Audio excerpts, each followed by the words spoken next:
Bonjour Antoine, bienvenue pour ton premier atelier sur Défiforme. Alors, dis-nous, la pitourne, c'est quoi? La pitourne, c'est un terme que je vais protéger, je pense, que je vais déposer. La pitourne, c'est quand on s'endort d'un côté, comme ça, là, on se met bien, et puis finalement on tourne de l'autre, puis tourne de l'autre, puis tourne de l'autre, puis tourne de l'autre, etc., etc. Donc j'imagine que si vous êtes inscrite sur cet atelier, c'est que un petit peu ça doit vous parler, en tout cas, ou à minima, ça doit vous poser des questions. Moi, ce que je vous propose en fait aujourd'hui, c'est qu'on regarde un petit peu quelques techniques qui vont pouvoir aider à stopper cette tourne. Alors, à la stopper, à la réduire, euh, en tout cas, à calmer le plus possible. Il me semble, mais vous allez me confirmer, que quand on a ce type de comportement, qu'on commence à se tourner dans tous les sens, c'est souvent parce qu'on est en train de cogiter. C'est souvent parce qu'on est en train de se refaire tout ce qui s'est passé dans la journée. Tout ce qu'on aurait dû dire, tout ce qu'on aurait dû faire, tout ce qu'on aurait pu mieux faire, mieux dire, etc. Un peu le syndrome de l'escalier.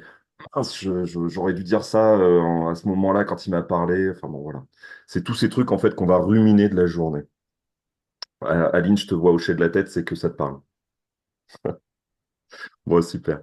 Euh, Peut-être avant de commencer, juste pour poser le cadre, l'idée pour moi, c'est de vous proposer un atelier qui dure une petite heure. On va essayer qu'à 10h30, ce soit bien fini.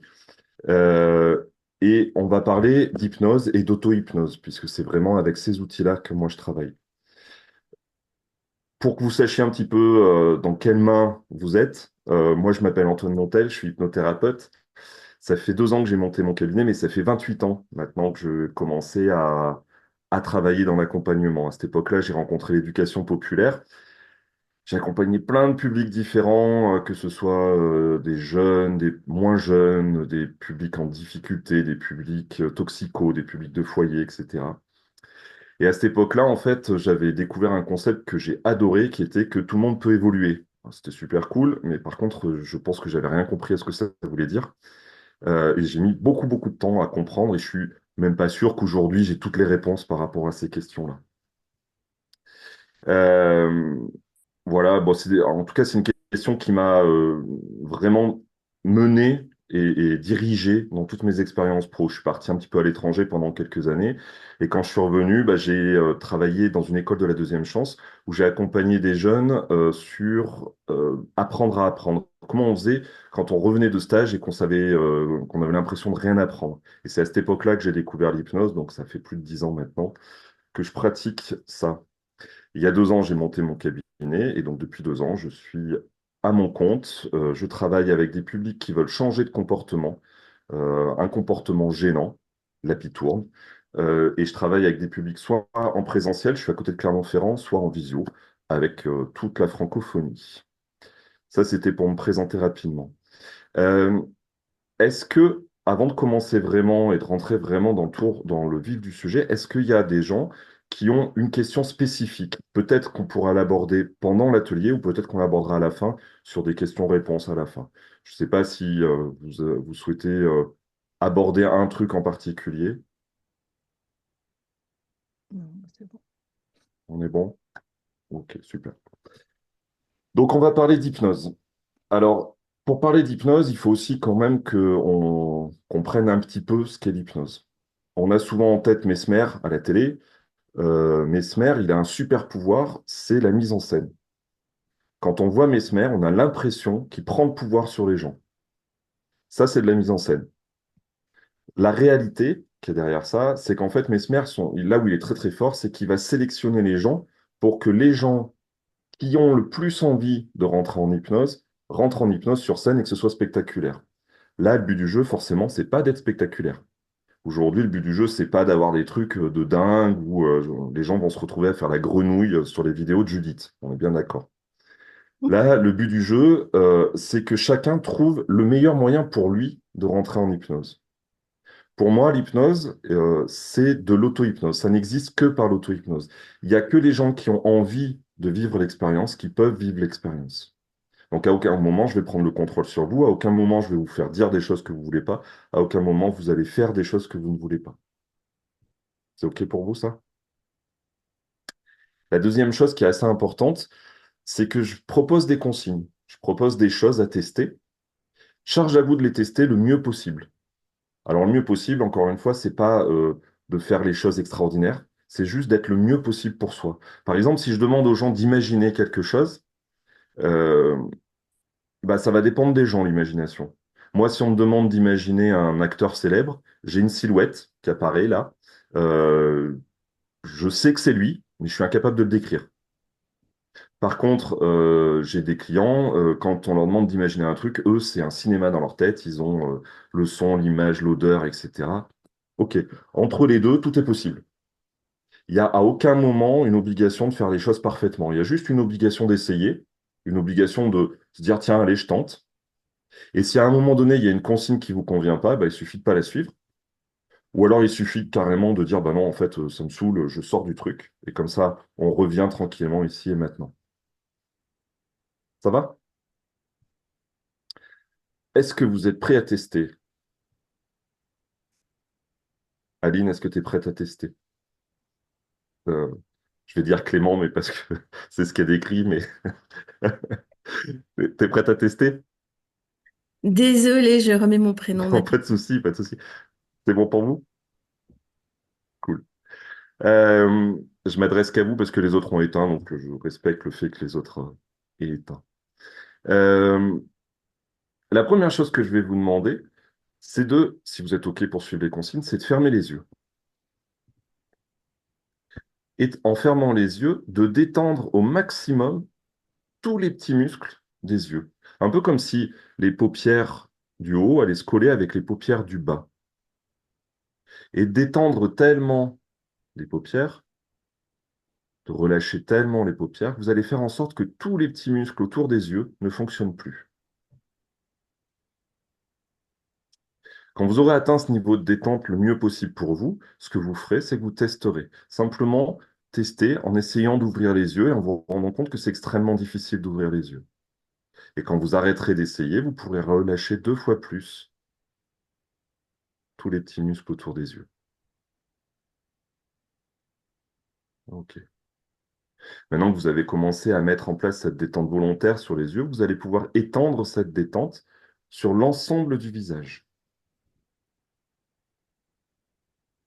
et relâcher toutes les tensions autour du visage.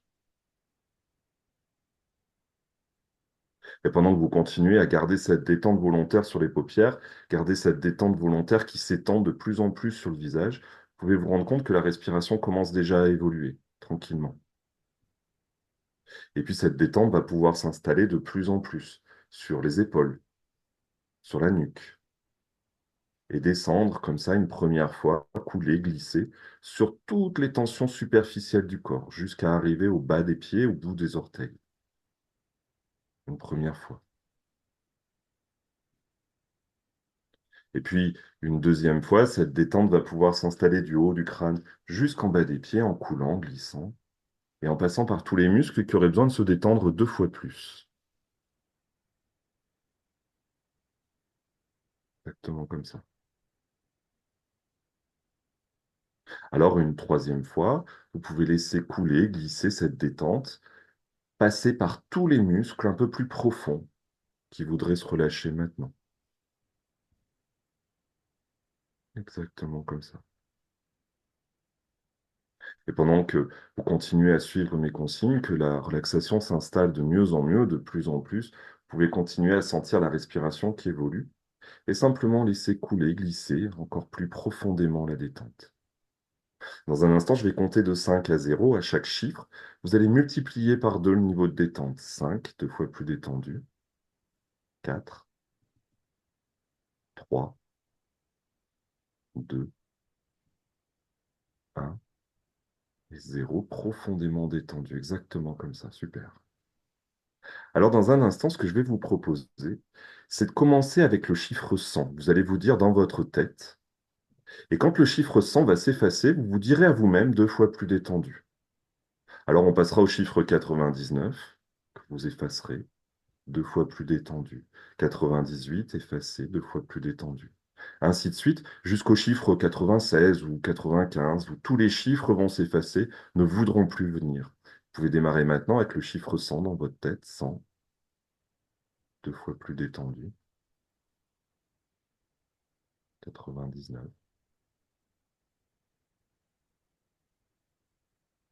Laissez les chiffres s'égrener tranquillement jusqu'à la disparition. Ok. Alors, maintenant que les chiffres se sont apaisés, que le cerveau est apaisé, juste imaginez un endroit dans lequel vous vous sentez particulièrement bien. Un endroit qui peut être réel, imaginaire, un endroit qui peut être à l'intérieur, à l'extérieur, peu importe. En tout cas, un endroit dans lequel vous vous sentez particulièrement bien.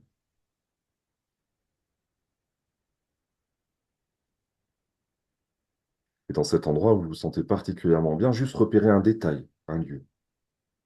Et puis le regarder, le sentir, le sous-peser. Peut-être un autre détail, tranquillement. Et puis aller choisir dans cet espace où vous vous sentez particulièrement bien, un endroit où vous pourriez vous installer, vous poser. Et dans cet endroit, juste fermer les yeux imaginaires, détendre le corps imaginaire, 2 fois plus profondément.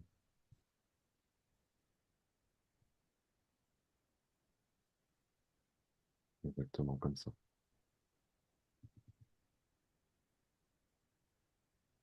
Ok. Alors, dans un instant, je vais commencer à compter de 0 à 3. Quand j'arriverai à 3, les yeux s'ouvriront, la tête pourra se redresser, la bouche s'ouvrir, revenir un tout petit peu ici, pendant que le corps, lui, continuera à se détendre de plus en plus. 0, 1, 2 et 3. Ouvrir les yeux tranquillement. Ok. Prends ton temps, Aline.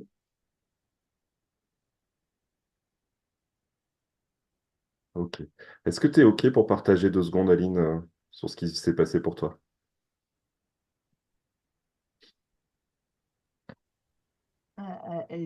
Merci. Avec plaisir. Nickel. Ma main n'est plus froide. Ta main n'est plus froide, d'accord, parce que tu avais la main froide au départ. Oui, non, mais parce que j'ai deux maladies neurologiques. Donc, j'ai mon bras droit qui agit comme un membre amputé. Donc, voilà. Mais elle est plus froide. À ton ton de voix et à ta tête, tu parais étonné. Ah ouais, ouais, parce que Ok, ça fait longtemps qu'elle est froide. ok, Ça me fait. super. Bon, quand je dis plus froide, elle Oui, est encore froide, bien sûr. mais pas comme c'était juste avant la Tu sens séance. tu sens une différence, quoi, en tout cas, quoi. Mais je Ok. suis toute. Ah bah, je suis toute détendue là, hein. Je reconnais que même les genoux, je les sens pas. Ok, super. Au niveau des pensées, c'était comment pour toi? Alors moi, j'ai beaucoup de mal à imaginer, Ouais, j'ai beaucoup de mal à couper la pitourne, comme on dit. ouais, Mais non, ça a été. J'ai le cou un peu raide, ok, voilà. Mais non, non, ça a été. super. Voilà. Du coup, le process là qu'on a mis en place, en fait, c'est un process que j'utilise quasiment tout le temps au départ, parce que c'est un process qui permet aux gens de se l'approprier. C'est-à-dire que si tu te souviens bien, on a commencé avec les yeux, ensuite on a étendu sur le visage, et à chaque fois, tu as pu tester. Quand les yeux sont vraiment détendus, je teste. Voir est-ce que mes yeux sont vraiment totalement détendus. Et quand j'arrête de tester, je replonge 2 fois plus. Ensuite, j'étends sur le corps. Je peux tester aussi, hein, voir si mes bras sont vraiment détendus, etc. Et je peux multiplier par deux à chaque fois le niveau de détente. OK? Mhm. Une fois qu'on est certain que tout le corps est bien, bien détendu, on va pouvoir commencer avec les chiffres. Le chiffre 100 qu'on efface, 2 fois plus détendu, 99, ainsi de suite. OK? Mhm. Une fois que tous ces chiffres sont disparus, ont disparu complètement, tu peux te replonger dans ton espace, dans ton lieu où tu te sens bien. Ça va, ce process? Ah oui, oui. Ah Ok. ben, je découvre, parce que j'ai déjà fait beaucoup d'hypnose avec la rééducation, tout ça. Euh, mais oui, la respiration, automatiquement, elle est redevenue comme c'était. Voilà, faut que ça devienne une habitude. Alors, c'est pour ça qu'on va parler d'auto-hypnose et de rituel d'auto-hypnose. Et c'est pour ça que je te parle d'un process que tu peux suivre comme ça. Si tu es OK, on va continuer le process pour que tu puisses le retester et on va aller un tout petit peu plus loin. Mm. Ça te va? Tu es d'accord? Les autres, si vous suivez, vous pouvez aussi reprendre la même chose. Simplement, le premier truc que je vous demande, c'est de vous souvenir en fait des meilleures sensations que vous avez eues au moment où vous avez fait l'exercice juste avant. De commencer à vous souvenir. Alors, cette main qui peut se réchauffer, cette respiration qui peut reprendre son rythme le plus normal, peut-être la nuque qui s'assouplit ou qui se raidit, peu importe. Et juste prendre le temps d'une grande inspiration et de refermer les yeux tranquillement sur l'expire. Exactement comme ça. OK. Et pendant que les yeux continuent à se fermer, on va juste détendre au maximum les paupières.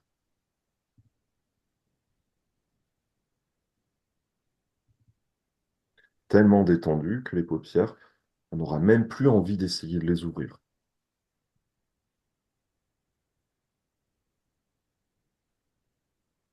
Et relâcher complètement. Tellement détendues qu'on va pouvoir étendre la relaxation sur le visage,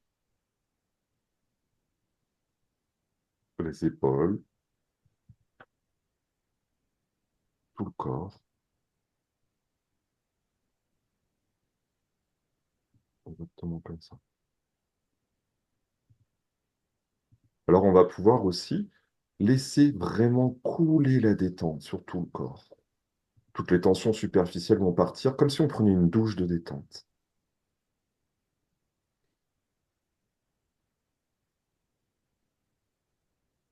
Et puis une deuxième fois, lâcher encore 2 fois plus profondément. Et une troisième fois où tout va pouvoir s'étendre, couler, glisser.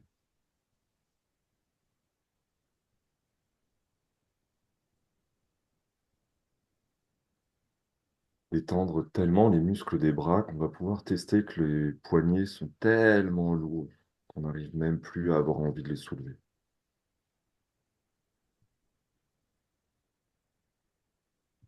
S'amuser de ces réactions et laisser juste la détente s'amplifier 2 fois plus profondément.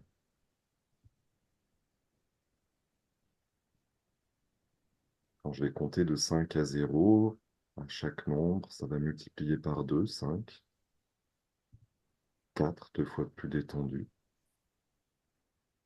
3, 2, 1, 0. Complètement détendu, relâche, exactement comme ça. Ok. Dans un instant, le chiffre 100 va apparaître, s'effacer, et vous vous direz à vous-même 2 fois plus détendu. 100, 99, et laissez les chiffres disparaître tranquillement.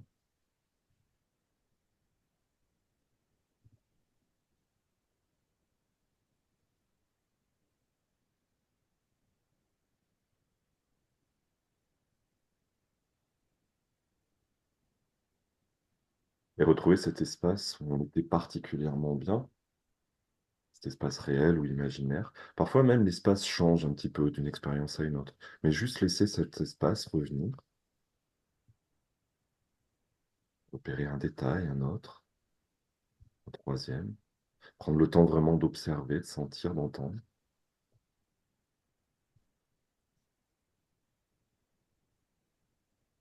et s'installer confortablement pour laisser les yeux imaginaires se fermer, le corps imaginaire se détendre 2 fois plus profondément.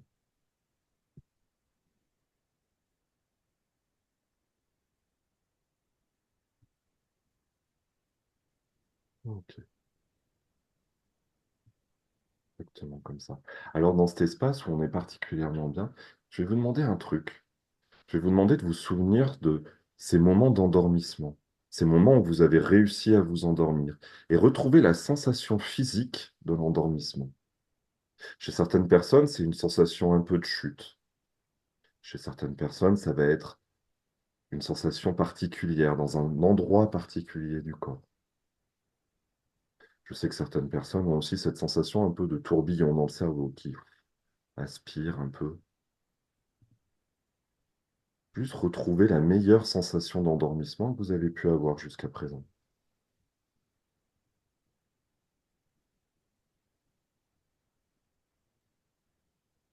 Vraiment comme ça. Et prendre le temps d'inscrire dans votre mémoire cette sensation particulière.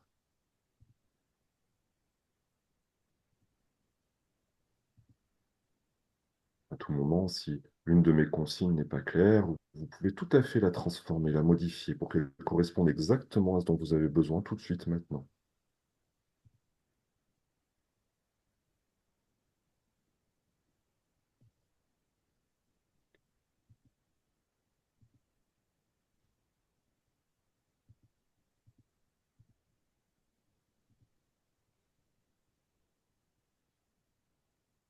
Cette sensation sera tout à fait claire, tout à fait inscrite.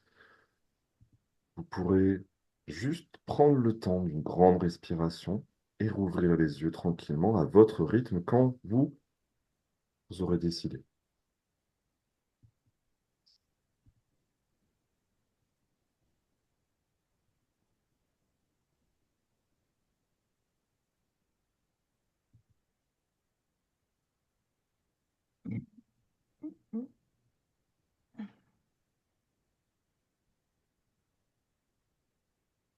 J'entends Nathalie, Aline, pardon, de revenir tranquillement. Nathalie, j'ai vu que tu avais envoyé des messages, j'ai pas lu, mais pas de souci.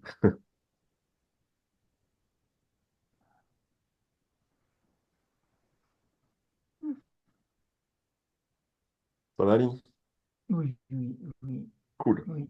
Comment On c'était? aurait dû faire ça le soir. Alors, on va en parler justement de quand est-ce qu'il faut faire ça.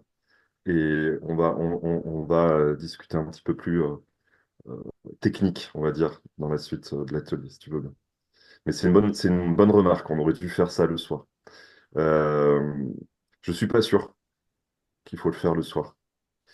Je ne suis pas sûr. Ça veut dire que c'est mon avis et que, comme tout avis, vous prenez ce qui est bon et le reste, vous le jetez. Je suis pas sûr qu'il faut le faire le soir parce que si on le fait le soir, on va avoir tendance à le faire uniquement dans les moments où on dort pas. Et du coup, qu'est-ce que ça va devenir? Ça va devenir un exercice parce que je dors pas. C'est un peu comme quand on regarde la montre quand on dort pas. Tu sais, on voit les secondes qui passent comme ça, là. On dit, allez, je vais m'endormir, je vais m'endormir. Et puis en fait, on voit le temps qui passe et c'est horrible parce qu'on n'arrête pas de se dire, putain, je dors pas, putain, je dors pas, putain, je dors pas. Donc en fait, faire cet exercice le soir, oui, mais je crois qu'on peut le faire le soir uniquement si on s'est entraîné la journée. Je crois que c'est comme courir un marathon. Si on se lance d'un coup à lancer un marathon, on a très peu de chances de terminer le marathon. Par contre, si un petit peu tous les jours, on fait quelques mètres, on court un petit peu, 15 minutes, 20 minutes, 30 minutes, etc., là, on va avoir un petit peu plus de chances pour le soir. En fait, si on l'utilise que dans des moments d'urgence, ça va devenir contre-productif. Ça te parle, Aline? Ouais. Oui, oui. Oui, parce que moi, je le faisais, je le fais simplement quand les douleurs arrivent, je sens que les douleurs arrivent. Ouais. Mais Dans les comportements gênants, bon, je fais de l'hypnose, donc forcément, je travaille aussi beaucoup la clope. Euh, Il y a beaucoup de gens qui viennent avec des outils un peu magiques, là, le sifflet, où on va respirer, etc. En fait, ça devient contre-productif au bout d'un moment, parce que ils le prennent, dès qu'ils pensent, en fait, dès qu'ils le prennent, ils pensent à la clope. Et je pense qu'avec le sommeil, c'est un peu pareil. Si on utilise un outil tout le temps lié au sommeil, lié à la douleur, lié à quelque chose, en fait, dès qu'on va l'utiliser, ça veut dire qu'on a mal. C'est pour ça que je pense que cet outil-là, il faut l'utiliser. Alors, il faut, non, c'est pas le bon terme. Euh, ça serait sympa de l'utiliser 5 minutes dans la journée, n'importe quand. Et comme ça, quand on en a besoin, on peut le réactiver assez facilement, on peut le réactiver même assez vite, hein. Tu as vu, Aline, ça prend 5 minutes à chaque fois pour faire ça, de retrouver ces sensations-là. Et là, on va l'utiliser parce qu'à un moment, on en a besoin, etc. Mais si on ne s'est pas entraîné avant, il va être forcément lié à un problème. Je ne sais pas si ma phrase est très claire, là, j'ai l'impression de Moi, l'avoir tourné dans tous les sens. je suis d'accord avec toi. Je pense que c'est mieux de faire des ancrages sur les solutions que sur les problèmes. Bah oui, c'est un peu ça. Mais là, quand on parle d'ancrage, on parle un peu technique, mais oui, l'idée, c'est pas, c'est qu'on fasse en sorte de ne pas associer une technique à un problème, mais qu'on l'associe à la solution. Là, l'idée, en fait, quand même, quand on fait cet exercice-là, c'est qu'à un moment donné, on se retrouve avec des sensations agréables, on se retrouve avec un truc où, putain, mince, j'ai pas pensé là pendant 5 minutes. Ah, c'est cool. Ouais, ça fait du bien, j'ai vidé le cerveau pendant 5 minutes. Et 5 minutes, ça suffit, hein. Il n'y a pas besoin de faire il y a pas besoin de faire un quart d'heure, il n'y a pas besoin de faire une demi-heure ou quoi que ce soit, quoi. Et déjà, de retrouver cette sensation-là, ça veut dire qu'on est capable de le faire, ça veut dire qu'on sait le faire, ça veut dire qu'on peut le faire à n'importe quel moment.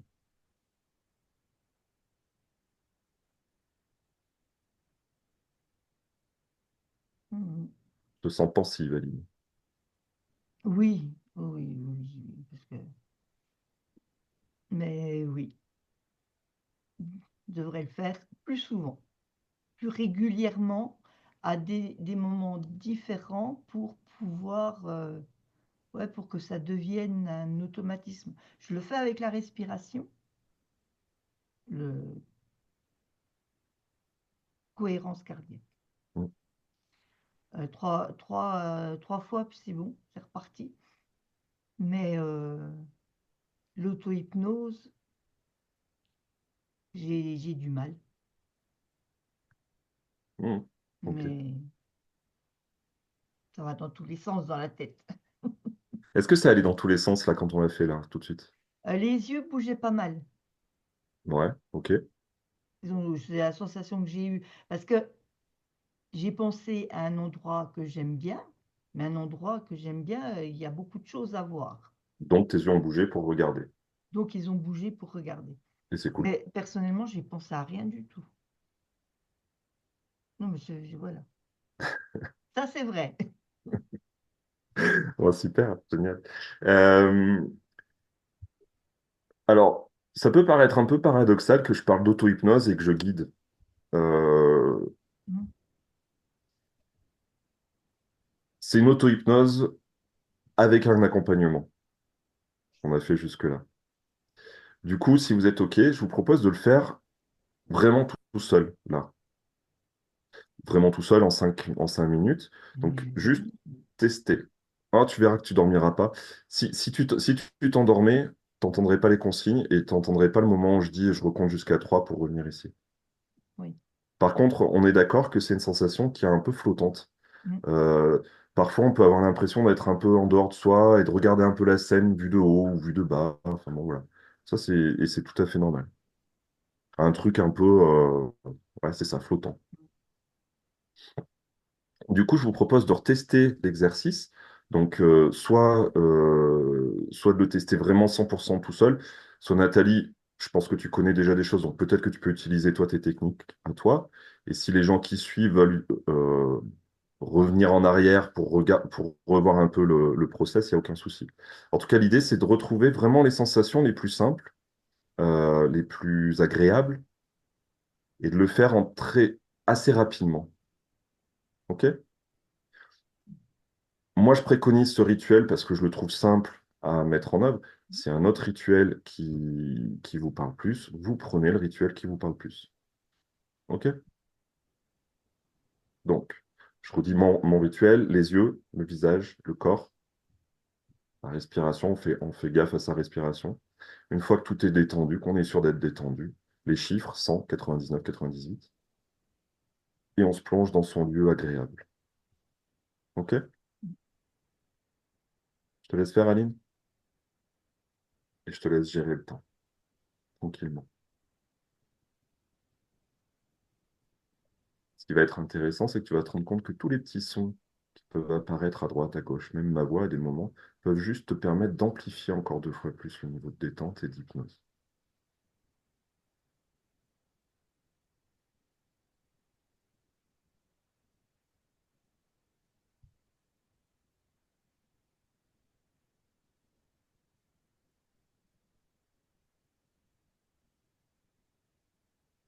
Vous testez chez vous, vous pouvez juste continuer à amplifier 2 fois plus.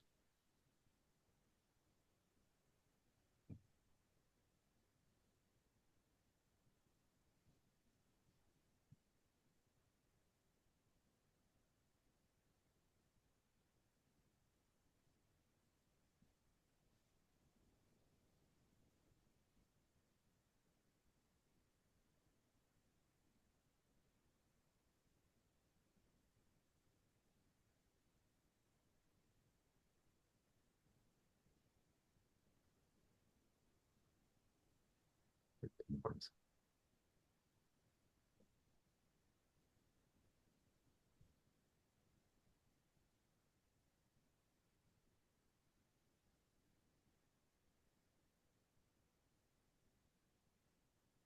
Et vraiment aller chercher les meilleurs souvenirs d'endormissement qu'on a eu.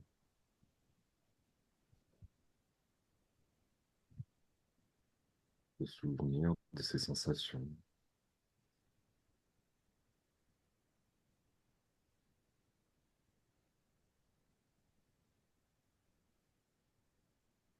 Incrustés dans sa mémoire. Tous ces process qui font qu'on s'endort facilement.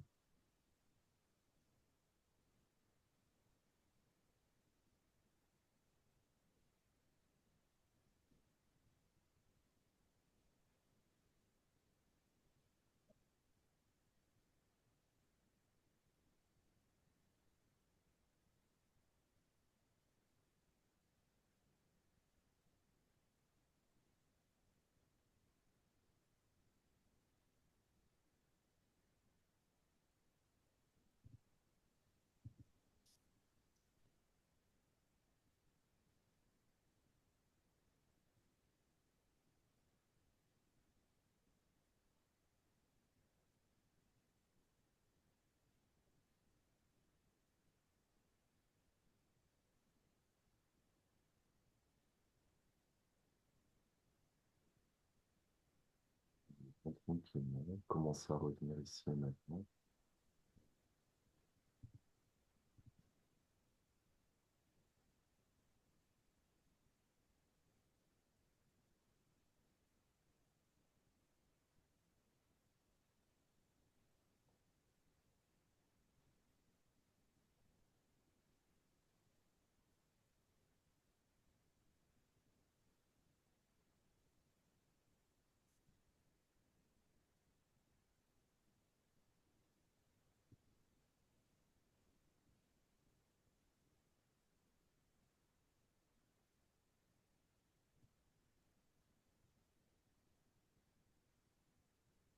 On va compter jusqu'à 3. On va pouvoir revenir ici maintenant en ouvrant les yeux. 1, 2 et 3.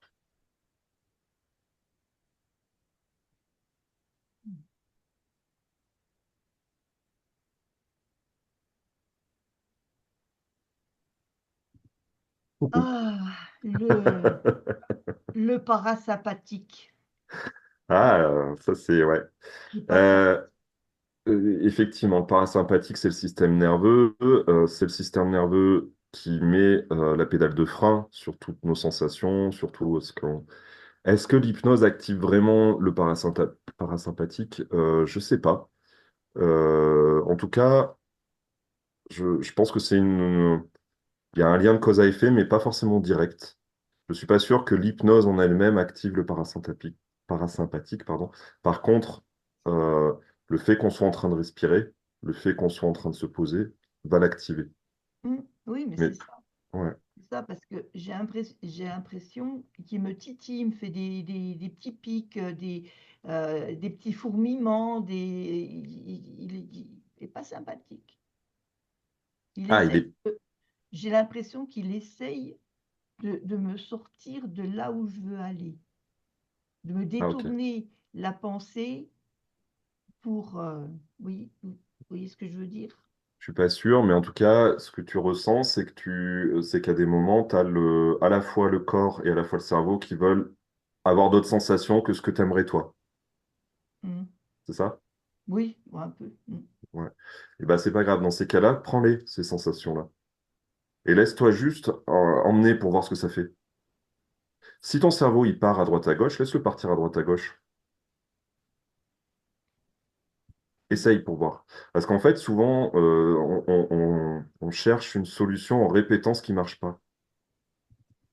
Parfois, on veut calmer notre cerveau en lui disant tais-toi.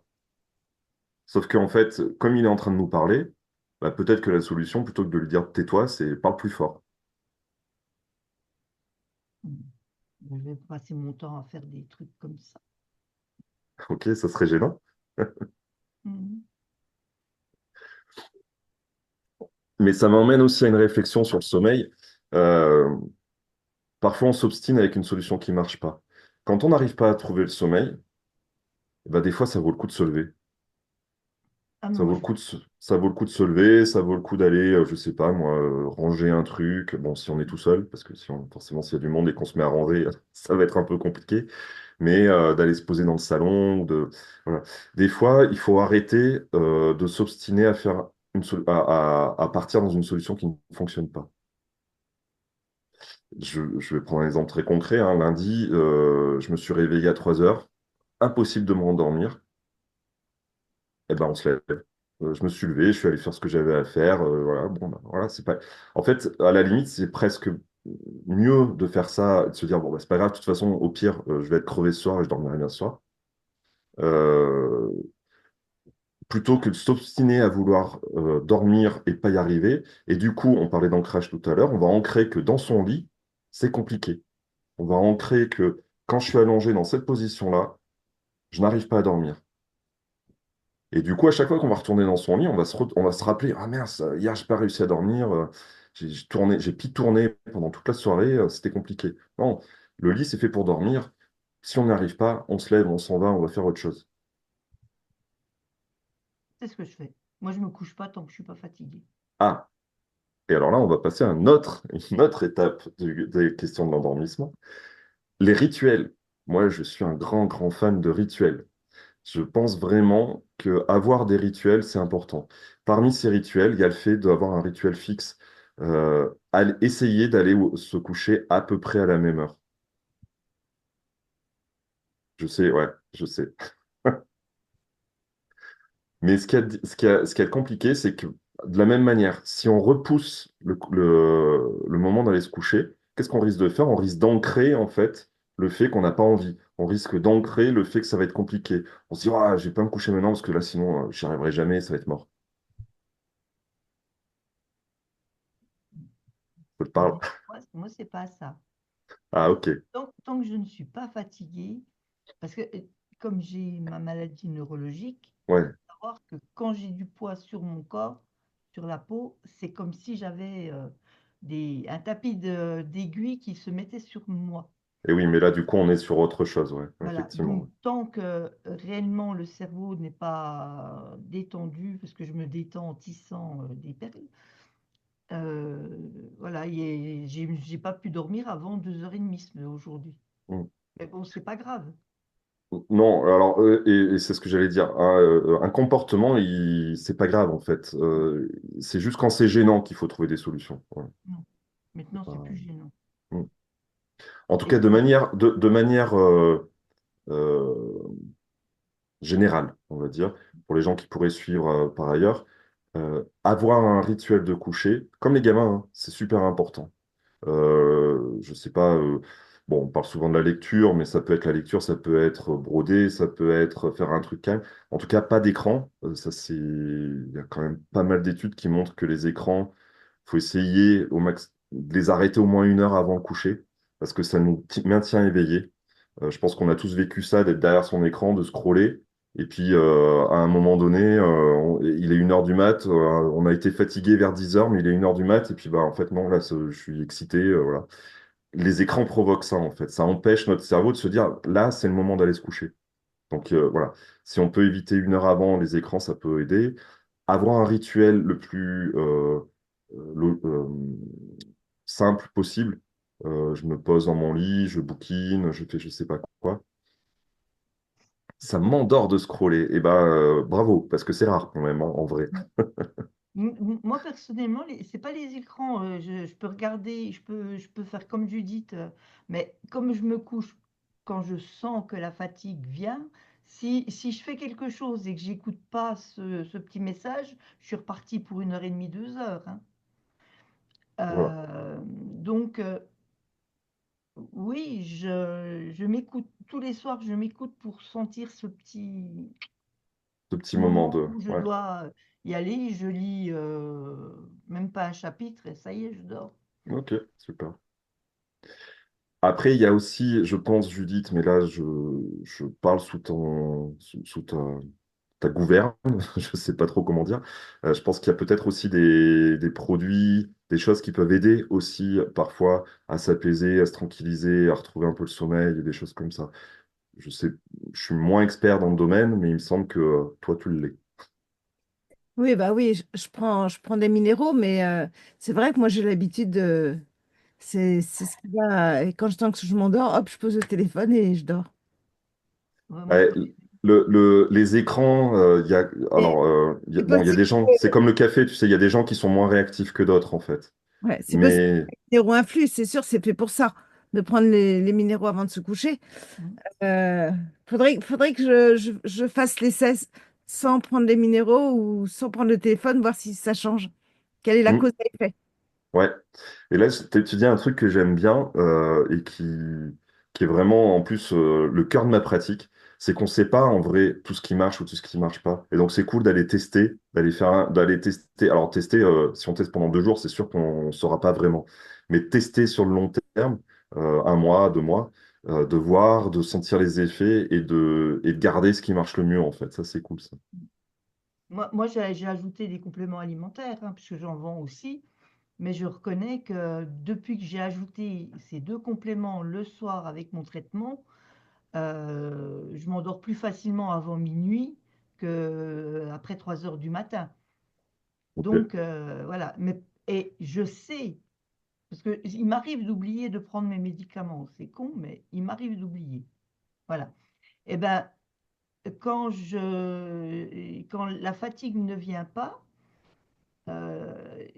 finalement, la petite étincelle arrive en disant, t'as oublié. Alors, je descends vite les prendre. Mais bon, il faut attendre que ça ait... Voilà. J'ai enlevé aussi, j'ai fait une autre technique, j'ai enlevé le réveil. Ah, et ben le réveil, tout ce qui est alors réveil, soit parce qu'on voit l'heure, soit parce que ça fait de la lumière. La Mhm. lumière, c'est vraiment horrible pour dormir. Quand on est dans une chambre d'hôtel, par exemple, un truc où on connaît pas bien, voilà, même une petite lumière rouge, la veilleuse de la télé, en fait, ça nous met dans un espèce de sommeil où en fait on est en veille tout du long.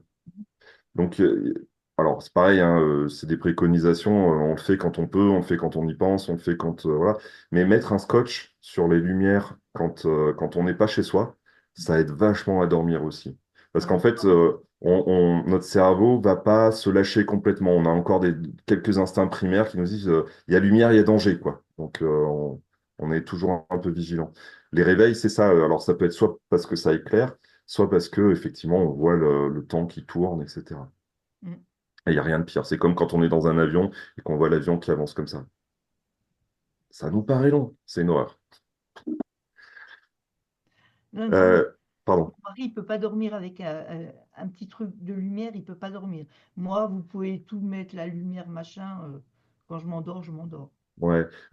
Quand je dis des petits trucs comme ça, hein, c'est vraiment en termes de généralité. Disons que c'est les conseils qu'on peut donner pour améliorer au maximum le sommeil. Après, forcément, il y a des choses qui seront plus ou moins effectives sur chacun, mais en tout cas, ça fait partie. Le café. C'est pareil, c'est un excitant. Alors, le café, lui, son principe actif, en fait, c'est qu'il va empêcher les récepteurs de capter les molécules qui nous disent qu'on a sommeil. Mm. Donc, en fait, il va pas empêcher le sommeil, il va juste empêcher qu'on le ressente. Par contre, quand la caféine s'en va, c'est là où on prend un grand coup de fatigue, de mal de tête, ou de choses comme ça. Donc pareil, le café, moi je suis un gros consommateur de café, mais j'essaye d'en boire que le matin, d'arrêter à 9 heures et puis de trouver d'autres trucs qui ont du goût et qui feront que voilà, je vais pas avoir envie de boire du café, quoi. Je sais pas comment interpréter la mimique, Aline, que tu viens de faire. Ah non, mais moi, c'est mon café après manger. Et puis après, oui, j'ai fait l'effort de ne plus boire la cafetière. Mais on est d'accord, ça fait partie des addictions, donc c'est un effort au départ de réduire ça. J'ai essayé d'être assez rapide, de vous montrer des techniques qui vont vite, parce que je suis assez certain qu'un rituel qui prend plus d'un quart d'heure, on le fait 2 fois et on oublie. Donc voilà, pour moi, c'est des techniques qui vont vite. Et c'est vraiment pour moi la base de travail sur tous les comportements gênants. Quand les gens peuvent s'impliquer, s'approprier l'auto-hypnose, parce que c'est ça qui va nous aider après pour aller travailler sur un comportement particulier. J'espère que ça vous a parlé, j'espère que c'était le plus clair possible. Nathalie, j'ai bien vu tes messages. Effectivement, t'as pas eu de bol aujourd'hui. C'était des allers-retours. Les autres personnes, j'espère que vous avez pu apprécier, suivre quand même. Et n'hésitez pas, on a encore une petite dizaine de minutes. Si vous avez des questions, s'il y a des choses qui sont pas claires ou voilà, n'importe quoi. Oui, moi j'ai une question, Qui, Léa. qui... Ah, Léa, bonjour. Oui, bonjour. Moi, mon rituel, c'est de prendre une infusion, une boisson chaude. Est-ce que c'est plutôt favorable à l'endormissement ou pas? Est-ce que ça marche? Bah, je me dis que c'est un moment de détente. Enfin, je le vis comme ça, comme un moment où je m'arrête, je me pose, voilà. Donc, des fois, ça marche parce que l'endormissement arrive plutôt rapidement et d'autres fois moins. Donc, c'est très variable. À ma connaissance, mais alors je suis pas un expert du tout de ça, mais il faut pas qu'il y ait de théine parce que la théine, c'est un peu comme le café, c'est un truc qui va plutôt nous exciter. Mais si à partir du moment où il n'y a pas de théine, si c'est un rituel pour se calmer, pour se tranquilliser, carrément, faut le faire. Gardez-le. Mm. Ok. Léa, est-ce que vous avez pu faire les exercices qu'on a fait là pendant la visio? Oui, oui, oui, j'ai Ouais. pu, Ok. mais ce sont des exercices que je fais régulièrement, puisque je fais du sport, Mm. de la gym dansée, et après j'ai une heure de gym stretching, et à la fin de ce cours de stretching, euh, notre prof nous propose un temps de relaxation. Et Ça en fait, ressemble ça à se ça, déroule ouais. un peu comme ça. Mm. C'est-à-dire qu'il faut imaginer, on s'allonge sur le tapis, on se couvre, parce qu'il ne fait pas trop chaud dans la pièce où ça se passe actuellement. Et après, on est guidé par la voix de notre prof de Mm. gym qui nous demande effectivement de détendre les différentes parties du corps, après d'imaginer Ouais. un endroit, etc. C'est un peu le même processus et donc je le vis assez régulièrement. Bon, chouette. Ma question par rapport à ça, ça se fait en soirée, donc aux alentours de 20h, 20h30. Du coup, forcément, après, bon, le cours s'arrête, on rentre chez soi, on revient dans une certaine activité chez soi. Et après, est-ce qu'il faudrait le refaire pour s'assoupir de nouveau, ou est-ce que ce que l'on a fait dans la soirée, ça suffit? Euh, Il y a plein de trucs là dans votre question. Alors, je vais répondre à la question juste avant les deux, trois petites remarques. Faire du sport le soir, c'est super compliqué hein, pour s'endormir après derrière. Alors après, la vie fait qu'on ne peut pas le faire à un autre moment, hein, donc il n'y a aucun problème avec ça. Mais le fait de faire du sport le soir, ça favorise pas l'endormissement parce qu'en fait, au contraire, on est plein d'énergie, on a toute la vitalité qui est là et il faut que le temps que ça redescende. Donc de toute façon, il va forcément y avoir un moment un peu plus long d'endormissement après le sport le soir. Euh, Idéalement, il faudrait le faire quand, le sport? Idéalement, c'est impraticable dans la vie de tous les jours quand on bosse. Ouais, Faudrait le faire le matin, faudrait le faire l'après-midi, mais enfin, en vrai, on peut pas. On a une vie, voilà. Donc, non, en fait, je disais ça juste pour que vous compreniez que quand vous faites votre sport le soir, c'est normal que vous décaliez un petit peu l'endormissement après, hein. Et il n'y a aucun souci avec ça, quoi. d'accord. Euh, Après, est-ce qu'il faudrait refaire l'exercice de relaxation? Bah, c'est ce que je disais tout à l'heure. Peut-être, je ne sais pas s'il faut ou s'il faut pas. En tout cas, il faut éviter de faire les exercices uniquement quand on s'endort pas. Parce que sinon, ce que je disais tout à l'heure, ça devient un ancrage de, eh ben en fait là je dors pas, donc je me force à dormir, donc je dors pas, donc je me force à dormir, et en fait l'engrenage inverse. Mhm. D'accord. Donc il vaut mieux faire l'exercice régulièrement à un moment dans la journée, après votre sport, je sais pas moi, après avoir mangé le midi, j'en sais rien, le moment le plus facile pour vous, le faire régulièrement, et du coup de profiter des bienfaits de manière générale, et d'utiliser l'outil que occasionnellement, quand vraiment il y a, entre guillemets, une situation d'urgence. D'accord. Encore une fois, la situation d'urgence, si vous venez de faire du sport jusqu'à 20h30, c'est normal que votre corps soit pas prêt à aller se coucher à 22h. Ouais, ok. C'est physiologique en fait, hein. Alors à Mhm. moins qu'on soit tellement crevé qu'on tombe de fatigue, mais c'est encore autre chose. Mais sinon, votre corps, il est en plein d'énergie, donc normal que vous vous endormiez pas tout de suite, quoi. Ok. Ça répond à votre question? Enfin, j'ai l'impression, mais... Ça répond, mais le problème, c'est que je vois pas comment je le gérer autrement parce que Est-ce que c'est grave, en fait, de pas s'endormir vite après le sport, pour vous?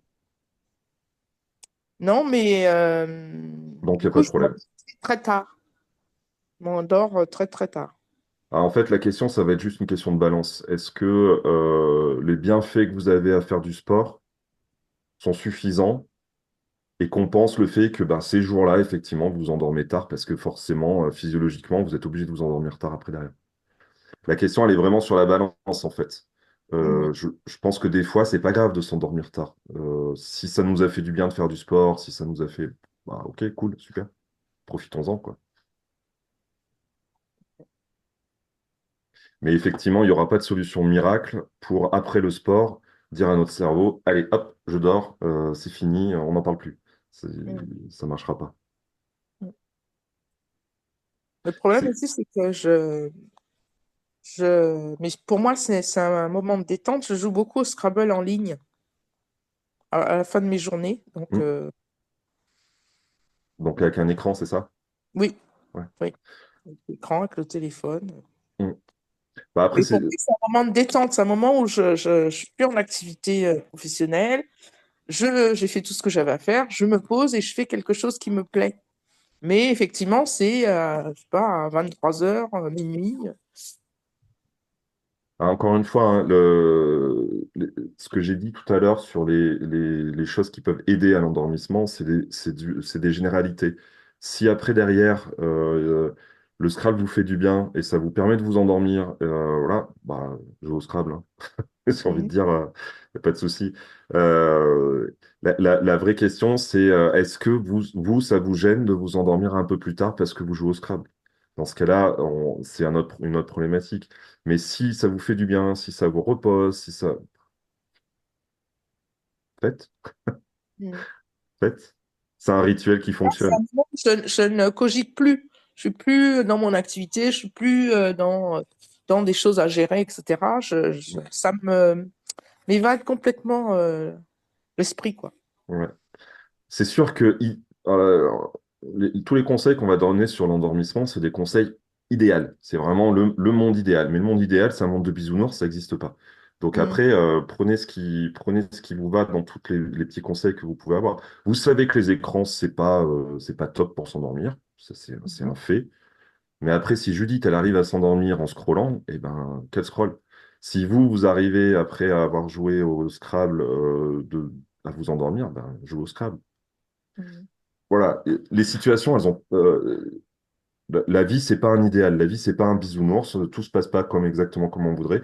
Ouais, Si tout était cool, eh ben, on se lèverait quand on veut. On irait faire du sport plutôt le matin que le soir. c'est sûr. Mais, mais la vie, les contraintes, c'est pas ça. En vrai, c'est pas comme ça que ça fonctionne. Donc après, il y a juste une question de balance. Qu'est-ce que je suis prêt à accepter? Je sais que c'est pas terrible, mais c'est pas grave, j'aime bien. Euh, voilà. Il y a des ajustements. Par exemple, au niveau de l'écran, j'ajuste au bout d'un certain temps, j'ajuste aussi la luminosité de l'écran. Ça peut faire partie des choses, ouais. Mm. Juste pour terminer, parce que je vois qu'on s'approche de la fin, mais quand je parle des comportements gênants, J'ai eu le cas il n'y a pas longtemps d'une dame qui voulait arrêter de fumer, mais en fait, sa clope du soir, une fois que les gamins sont couchés, que le mari est devant une série, que machin, c'est son moment à elle, c'est le moment qu'elle kiffe, c'est le moment machin. Bah, qu'elle fume, hein. Enfin, Oui, oui. voilà, elle garde une clope par jour, c'est pas bien, médicalement c'est pas top, on est d'accord, c'est voilà, mais c'est son moment, c'est son kiff, bah cool. Enfin, ça devient plus, c'est plus un comportement gênant en fait. Ok. Ah, merci. Bah, merci à vous. Merci Antoine, c'était vraiment très intéressant Cool. euh, et interactif. Enfin, j'ai beaucoup aimé l'équilibre de l'atelier. Je merci pour avoir participé, vos témoignages, vos interactions, donc à apporter une vraie plus-value à tout ce qu'Antoine voulait nous partager. On a un nouvel atelier avec Antoine la semaine prochaine. Vous avez toutes les informations sur le calendrier en allant dans le groupe Défi Forme 2025. Je vais couper l'enregistrement.